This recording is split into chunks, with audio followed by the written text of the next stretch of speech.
Bom, pessoal, vamos continuando onde a gente parou da última aula, tá? Da última gravação, na verdade. A gente estava falando de como definir, a gente falou dos graus de liberdade, que na verdade eu preciso de 6 graus de liberdade para definir a configuração de um corpo rígido. E agora a gente vai olhar como que eu posso, então, agora determinar quem são os sistemas cartesianos associados a esse corpo, tá?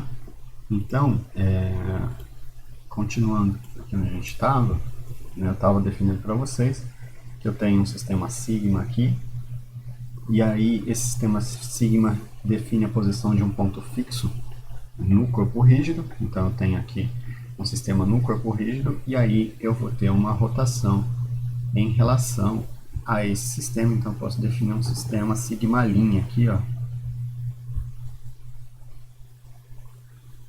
certo?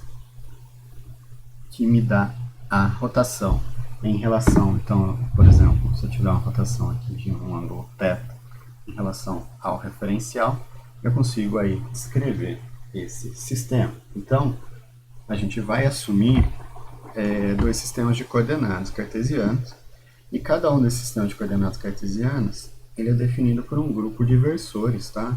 Só para seguir a álgebra matricial, e isso independe se do tipo, se é I, J, K e tal. A gente pode depois até olhar para outros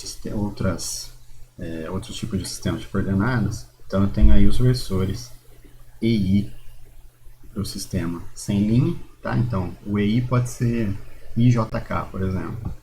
E eu tenho os versores, vamos colocar aqui embaixo, EI linha para o sistema linha, tá?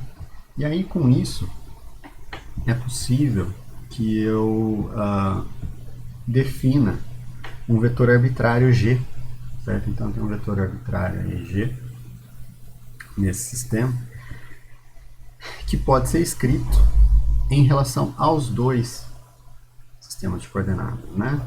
Então eu posso ter lá a soma em J, nesse caso aqui J vai de 1 até 3, né, que são as três direções aí, da projeção desse vetor GJ na direção EJ, tá? Isso em relação ao sistema linha. Isso aqui também pode ser ao sistema sem linha. Isso aqui também pode ser escrito, eu não devia ter mudado a cor, como sendo a soma em J, também de 1 até 3 aí, de uma outra projeção, agora no sistema linha e J', tá? O que isso quer dizer? Se eu colocar aqui o sistema de referência, esse aqui em cima é o sistema linha, tá? Então esse aqui é o sigma que eu chamei, esse aqui é o sigma, esse é o sigma linha, e se eu tiver um dado ponto, esse ponto pode ser descrito através de vetores.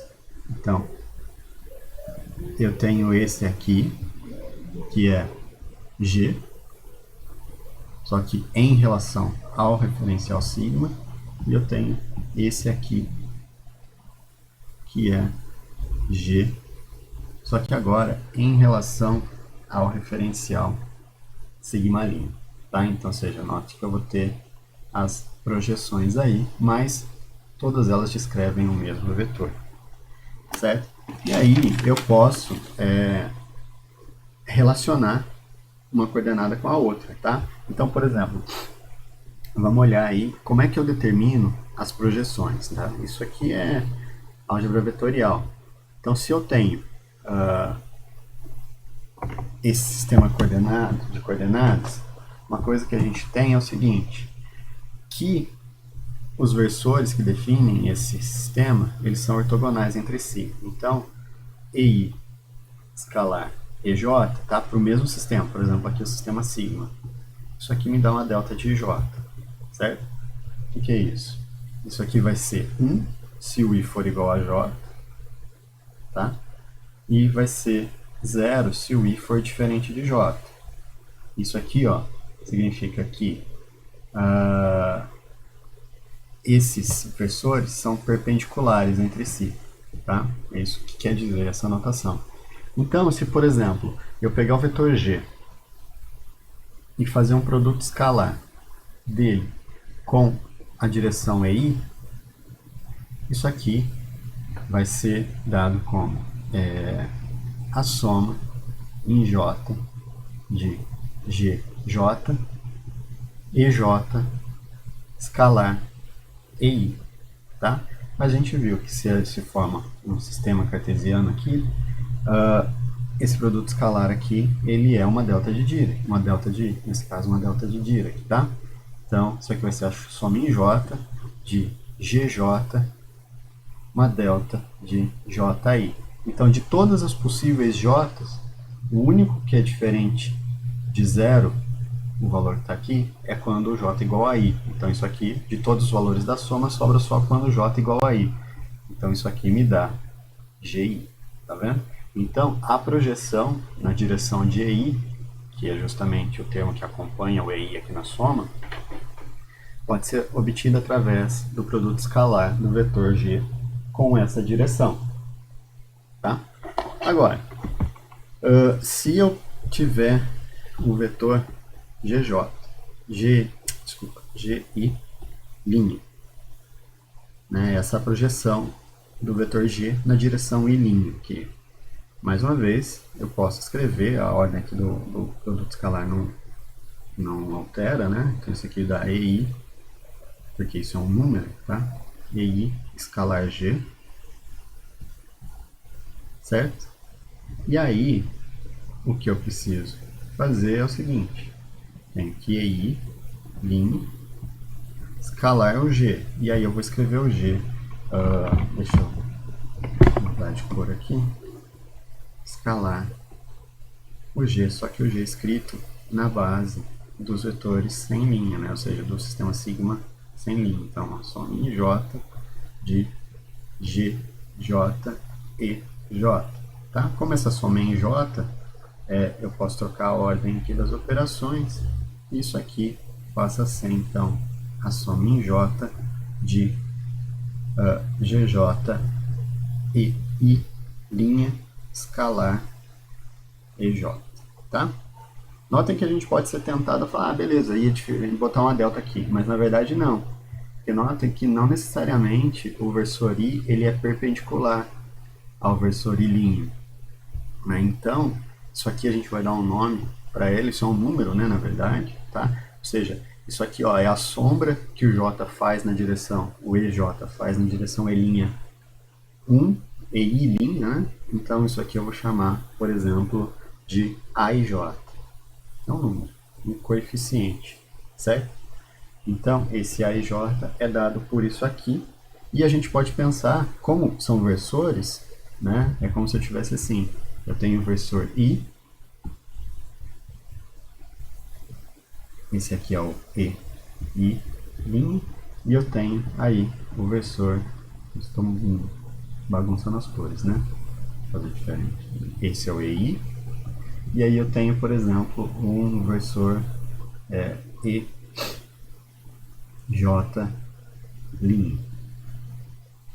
tá? Nossa, bagunça aqui, né? EJ'. O produto escalar entre eles depende desse ângulo que está aqui, né? Que eu vou chamar de θ IJ. Tá? Então, esse AIJ aqui vai ser nada mais do que o cosseno. Lembra que o produto escalar é o módulo de um vezes o módulo do outro vezes o cosseno do ângulo entre eles. O módulo do versor é unitário, então é 1. Então sobra somente o cosseno aí desse θ IJ. Então, ao todo, o que a gente vai ter é o seguinte, é que as coordenadas do vetor G no sistema coordenado linha, elas dependem das coordenadas do vetor G no sistema sem linha, certo? Então, tá aqui, ó, coordenadas do vetor G no sistema sem linha. Então, ou seja, é possível obter uma relação entre as coordenadas linha e as coordenadas sem linha, e todas elas dependem desses termos aqui que são chamados cossenos diretores.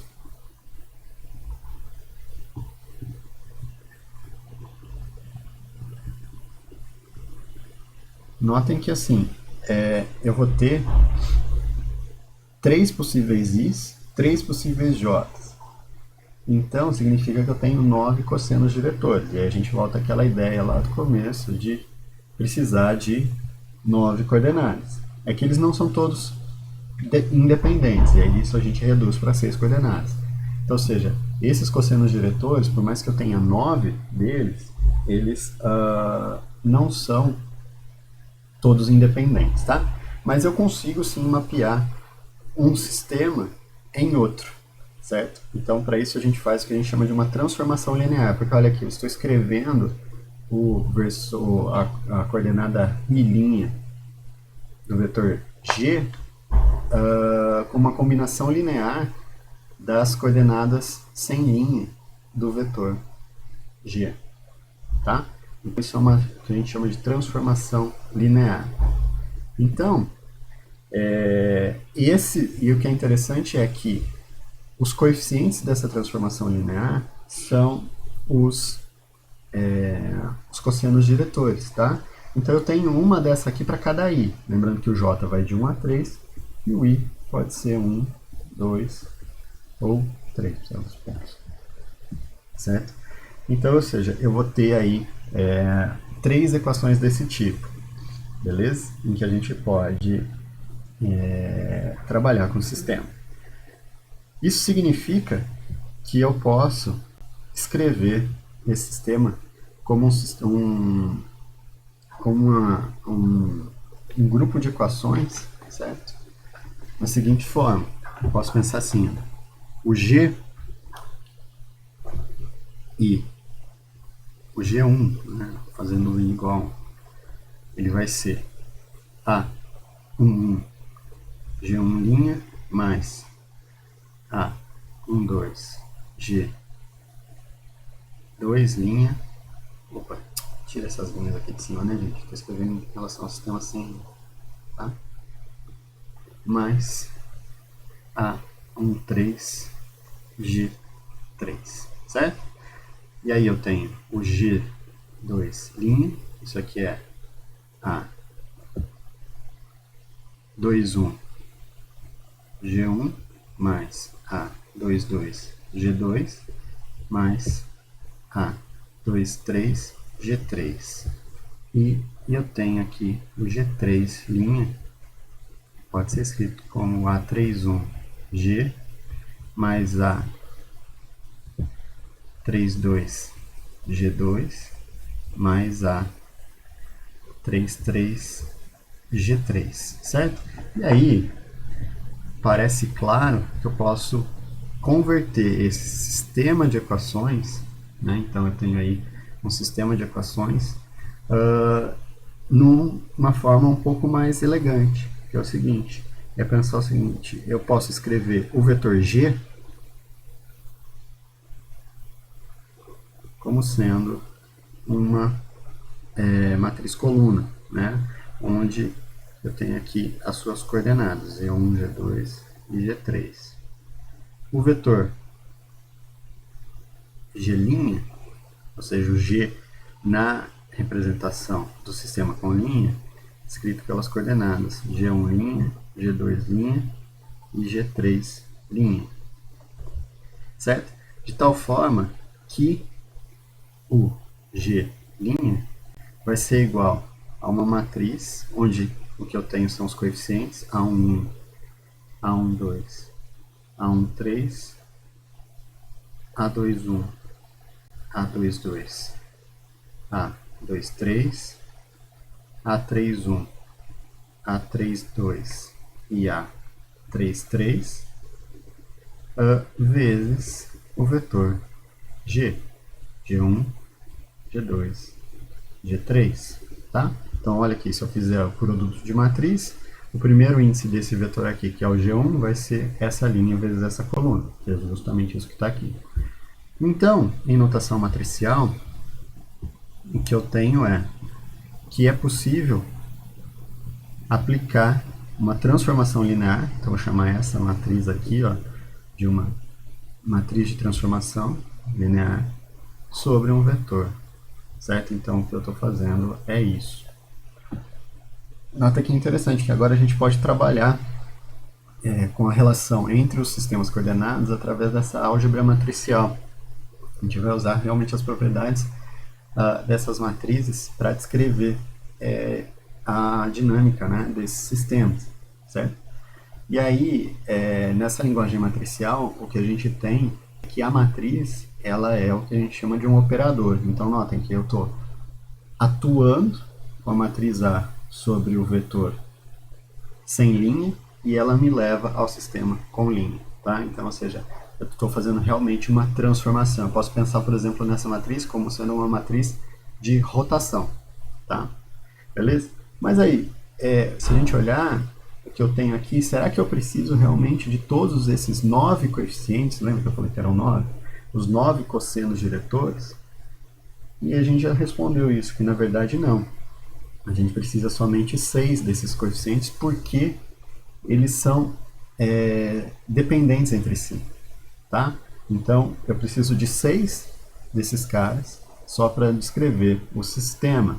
Na verdade, a gente pode pensar, nesse caso aqui não são 6, desculpa, porque eu estou considerando que esse aqui é só a rotação em relação ao sistema que está parado, já no ponto de referência.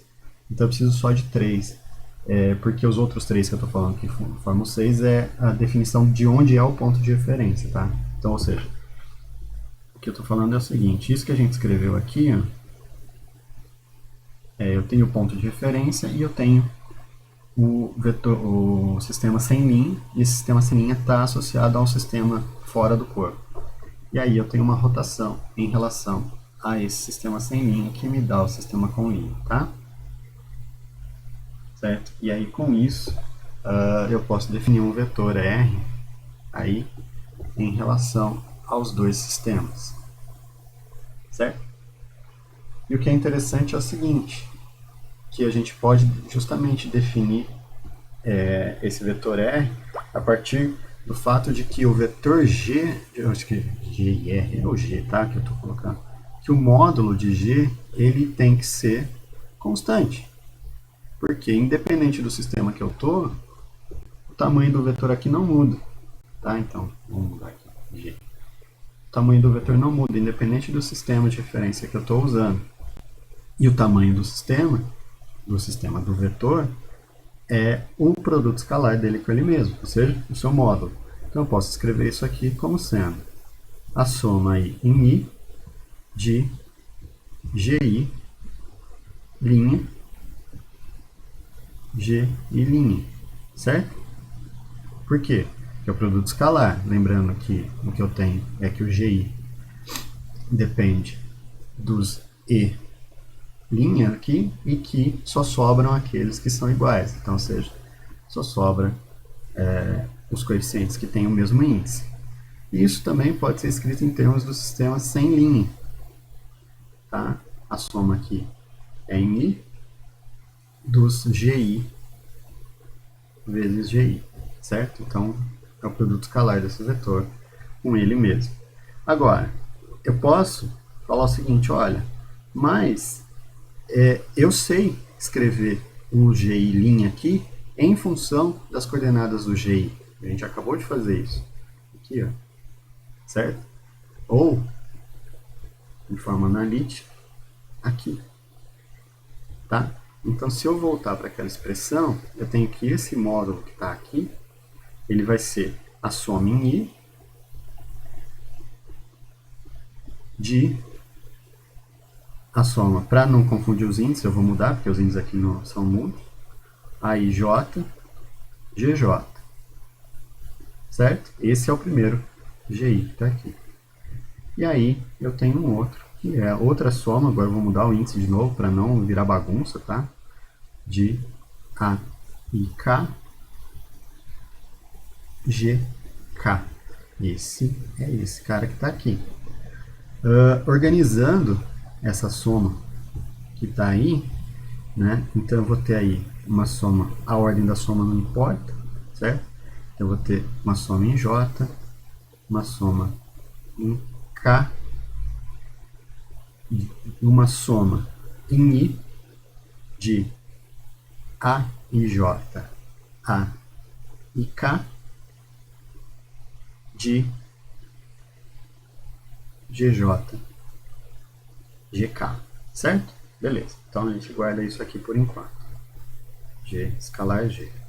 Só que, se eu pensar geometricamente, o teorema de Pitágoras me diz que o módulo de um vetor, vamos mudar de por aqui, o módulo de um vetor pelo teorema de Pitágoras me diz que G escalar G vai ser a soma das suas componentes, tá? Então, vou ter aqui, por exemplo, G1 quadrado mais G2 ao quadrado mais G3 ao quadrado, tá? Então, a soma dos componentes ao quadrado me dá o módulo ao quadrado do vetor, certo? Então, eu posso escrever esse cara aqui como sendo uma soma em K, uma soma em J de GJ, GK, só que olha, de todos os 9 termos que eu tenho aqui, só vão sobrar aqueles em que o J igual a K, tá vendo? Porque ó, quando o J igual a 1 e o K igual a 1, eu tenho aqui G1 quadrado. Quando o J igual a 2 e o K igual a 2, G2 quadrado. Quando o J igual a 3 e o K igual a 3, eu tenho G3 quadrado. Então aqui eu tenho uma delta de JK, segundo aqui o teorema de Pitágoras. E aí eu comparo esses dois termos, certo? Porque o módulo do vetor é o mesmo. Isso aqui só vai ser verdade se esse termo aqui for igual a uma delta de JK. Então, eu tenho uma condição aí que é a soma em I de A e J, A e K, igual a uma delta de JK. Essa condição me define o vínculo entre os cossenos diretores, tá vendo? E aqui são os cossenos diretores. Essa é o que é chamada condição de ortogonalidade.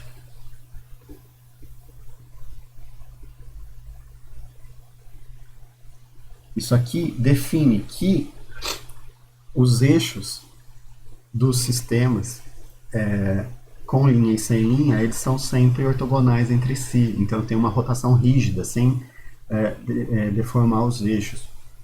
Então essa condição de ortogonalidade, ela vincula, então são os vínculos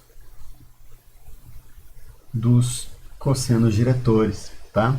Isso aqui é super importante, porque isso define que esse tipo de transformação que eu estou fazendo, lembra que a transformação que eu vou fazer vai ser aquela, vai ser G' igual a uma transformação linear, que é definida pelos cossenos diretores, e os coeficientes dessa transformação linear são vinculados segundo esses índices atuando sobre o sistema, tá? Então isso me diz que essa transformação linear é uma transformação ortogonal. Existe um grupo de matrizes que são as chamadas matrizes ortogonais, que são muito importantes, porque elas têm propriedades que são bem interessantes e elas atuam sempre que eu tenho essa ideia de rotação rígida, tá? Ou seja, o sistema de rotação ortogonal. Bom, beleza? Então, uma das principais propriedades que eu tenho desse sistema, o fato de ele ser ortogonal, é que eu posso fazer transformações que são sucessivas, certo? Então, suponha que eu vou fazer, por exemplo, duas transformações que são dadas uma na sequência da outra. Então, o que eu preciso? Eu preciso notar que eu atuo com uma matriz no sistema e atuo com a outra matriz, tá? Atuar com essas duas matrizes está associado com a multiplicação dessas matrizes. E como é que a gente descreve? Vou tentar manter o chapéu para indicar que essas são os operadores.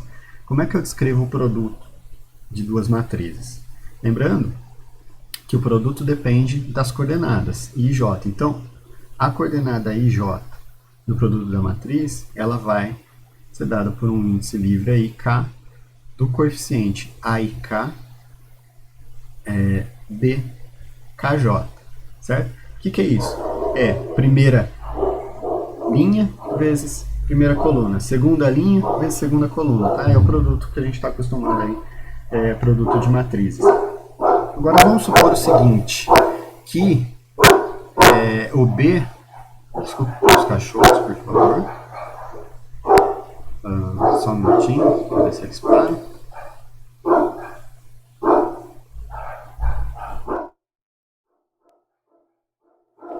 Eu acho que não vão parar. Bom, vamos tentar continuar assim mesmo. Então, eu tenho aí, supor que o B seja a matriz A transposta. O que seria a matriz A transposta? Troca as linhas da matriz B pelas colunas, ou seja, se eu tenho lá, por exemplo, uma matriz A, que é isso aqui, 1, 2, 3, 4. Isso aqui é a matriz A, tá? Repetir isso aí. A matriz B, que vai ser a A transposta, é 1, 3, 2, 4. Certo? Então, você está vendo? Eu troquei a linha pela coluna. A linha pela coluna. Se eu faço isso, eu tenho que o elemento B e J, deixa eu só mudar a letra porque minúsculo significa elemento de matriz, B e J, ele é, na verdade, o elemento A, J, I. Tá vendo? Eu troco linha por coluna. Se eu volto isso lá, eu tenho o seguinte, eu tenho que A produto com A transposto, a coordenada IJ desse produto vai ser a soma em K de A e K e o B transposto, só que o B transposto troca a ordem aqui, vai ser A JK, certo? Agora, se eu volto nessa relação de ortogonalidade, o que eu tenho, né, é que, tá vendo, eu tenho o índice I, que é o da soma, isso me diz que o índice J e K vai me dar uma delta, tá? Nesse caso aqui, a soma é em K, então aqui eu tenho uma delta de I e J, então isso aqui é uma delta de I e J. Ou seja, essa matriz resultante do produto entre a matriz A ortogonal com a sua transposta me retorna uma delta, ou seja, de J. Só vai ser nos elementos iguais, que são os elementos da diagonal. Então, por exemplo, esse elemento aqui é o A11, esse é o A12, tá vendo? O I é diferente de J. Esse é o A21, o I diferente de J. E esse aqui é o A22. Então, ou seja, só sobra aqui os elementos da diagonal. Essa é a matriz identidade, tá? Então, eu posso dizer o seguinte. A matriz A vezes a sua transposta é igual a identidade. Tá? Isso é interessante porque para as matrizes esse tipo de propriedade vale para quando eu tenho uma matriz inversa. Se eu pegar uma matriz e multiplicar pela sua inversa, ela retorna para mim a identidade. Então, no caso das matrizes ortogonais, que tem essas propriedades, notem que eu usei essa propriedade do delta aqui, vale para matrizes que são ortogonais. Para matrizes ortogonais, o que eu tenho é que a matriz transposta é igual à matriz inversa. Então, essa é a principal característica que eu tenho para matrizes que são ortogonais. Isso facilita muito a minha vida, porque eu posso usar essas matrizes para fazer mudanças de base, certo? Então, eu saio de um sistema e vou para outro. Então, eu consigo, assim, fazer transformações de sistema usando essa álgebra matricial. Basicamente, o que eu preciso fazer é o seguinte. Imagina que eu tenha um dado sistema representado pelo vetor R, certo? Eu posso passar o vetor R, ele está escrito em relação ao sistema sigma, aí, certo? Eu posso passar esse vetor R para um vetor sigma linha, fazendo uma transformação ortogonal que depende dessas matrizes, certo? Em que o que eu vou ter é alguma coisa do tipo, por exemplo, se a matriz de transformação for essa A transposta R A, certo? Então eu faço uma que a gente chama de mudança de base, tá? Então a gente consegue trabalhar bastante com esses sistemas, certo? Então eu vou parar por aqui por enquanto.